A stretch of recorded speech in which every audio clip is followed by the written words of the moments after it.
and welcome to the PipeLagger Pro top tips video. I'm going to share with you now some really good top tips to maximise seamless joints.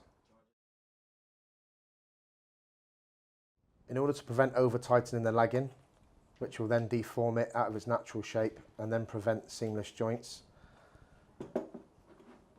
the perfect grabbing tension, the two outer nuts get done up hand tight onto the two posts here.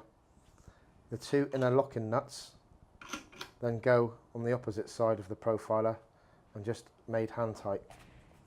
That now gives you a perfect grabbing tension.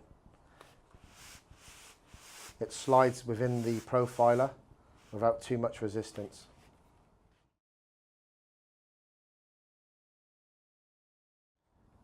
When making a square end on the back of the profiler when up against clips or walls, it's very important to adopt the natural shape of the saw, like so, to get a really square cut. If you use a reciprocating action or just push down in the wrong fashion, you end up with the lagging looking like this.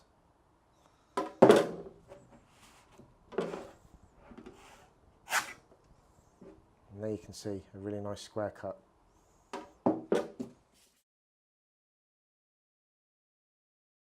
When cutting a T-piece, to prevent over scarring it and thus having a line in the lagging,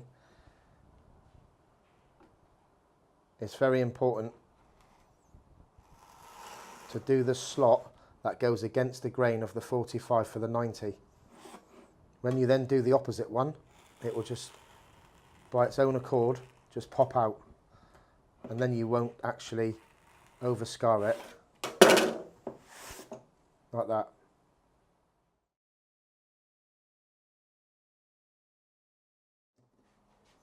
It's really fundamental that the saw has remained to its optimum sharpness within the two white ceramic rods, pressure down, applied, 2 to 3 inch strokes. Now it's good to go again.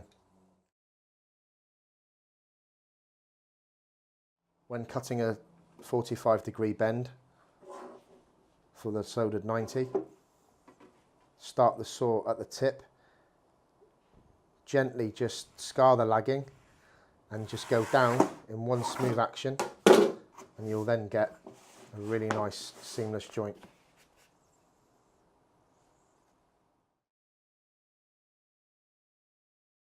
When you have a distance between two centres, rather than be measurement specific or measurement critical, whereby if you're a couple of millimetres out you could end up having that effect,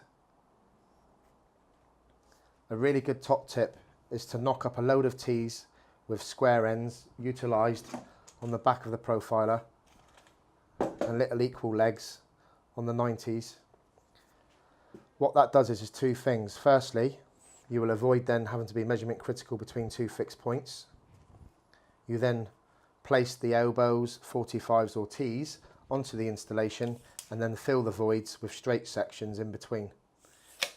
The other advantage, which is the second one, is it overcomes different orientations. For example, you could have a number of configurations.